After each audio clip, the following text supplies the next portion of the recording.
Olá! Capítulo 2 A solidão de Deus. A oração do Pai Nosso, o grito da solidão de Deus. A análise da primeira palavra da oração de Jesus expressa um grito que ecoa além dos limites do espaço e do tempo. Ao começar a ensinar o mais excelente diálogo entre o ser humano e o autor da existência, o mestre dos mestres usou a palavra Pai.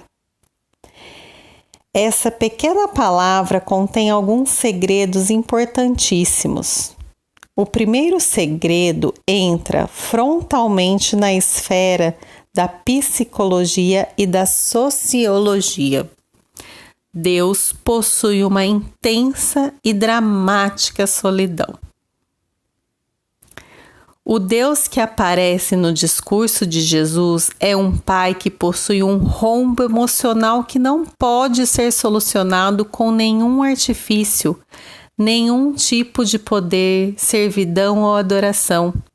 A carência afetiva desse complexo pai só pode ser resolvida se tiver filhos com uma personalidade tão complexa quanto a sua e que sejam capazes de interagir com ele e construir uma rede de relacionamentos. Olha que responsabilidade.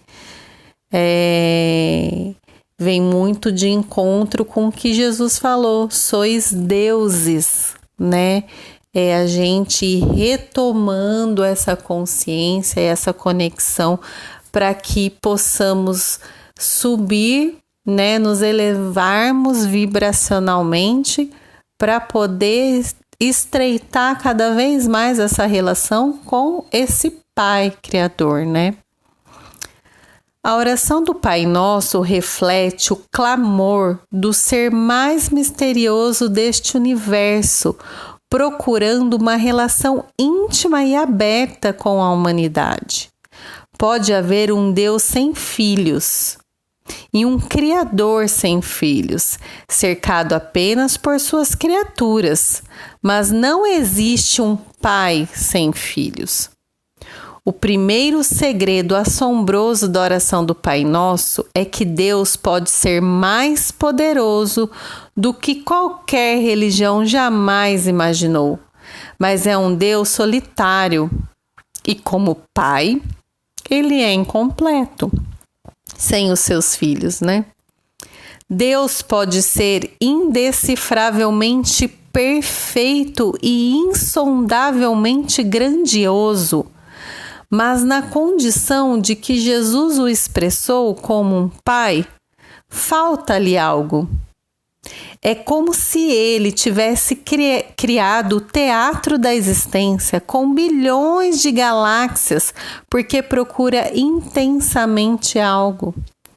Ao se posicionar como pai, Deus bradou que precisa de seus filhos. Mostrou que é vítima da mais complexa e poética solidão. Ele pode apreciar a existência de bilhões de planetas, pode admirar milhões de espécies da natureza, mas tem uma dramática necessidade psíquica de se relacionar e construir laços afetivos com seus filhos da Terra. Os pais dependem dos filhos? Os seres humanos de todas as culturas e religiões sempre tiveram a tendência de se colocar numa posição de desigualdade em relação a Deus. Deus é imortal, o ser humano é mortal. Deus é imbatível, o ser humano é frágil e inseguro. Jung comentou sobre as imagens construídas no inconsciente coletivo. Quanto menos se conhece alguém, mais corremos o risco de construir a sua imagem de maneira distorcida, aumentando-a ou diminuindo-a. Através desse mecanismo, muitos carrascos viraram heróis ao longo da história e muitos heróis se transformaram em carrascos na mente das gerações seguintes. Preenchemos a falta de elementos que definem a personalidade de uma pessoa com fantasias, com suposições, imaginações, superstições. Por nunca terem visto, tocado e se relacionado com Deus, sem barreiras e distâncias, as pessoas das mais diversas culturas e religiões construíram no seu inconsciente coletivo uma imagem do Criador. A gente acabou personificando Deus, né? Uma característica comum na construção dessa imagem em todas as religiões, incluindo as cristãs, é que ele é intocável, incompreensível, desprovido de necessidades. No entanto, a oração do Pai Nosso mostra um Deus que possui uma fascinante necessidade psíquica, a necessidade de superar a solidão. Aqui no contexto de ter os seus filhos de volta ao Pai, né? Onde nenhuma ovelha será perdida, todas vão um dia regressar na convivência, na companhia desse Criador, né? Então, Jesus, ele nos aproximou de Deus, porque até então as religiões, as culturas deixavam Deus muito inatingível e a gente se achava muito inferior. E essa relação, ela se estreitou com essa oração, né? A parada estratégica de Jesus no Sermão da Montanha procurava abrir os olhos da humanidade. Para o inteligente homem de Nazaré, Deus não quer que os seres humanos tremam em sua presença. Ele veio tirar essa crença do temor a Deus. Eu tenho que temer um Deus punitivo, né? Mas que tenham intimidade com Ele. Não quer mostrar poder, mas sim sensibilidade. Não quer controlá-los, mas fomentar, né? Ajudar na nossa liberdade. Segundo Jesus, o Deus que se esconde atrás da cortina do tempo e do espaço não é um Deus temível, mas um Pai sensível, amoroso. Não é um Deus autossuficiente, mas um Pai solitário que está chamando seus filhos de volta. Não é um Deus que imprime culpa e controla comportamentos, mas um Pai apaixonado que deseja ardentemente ser conhecido e criar vínculos de amor com seus filhos.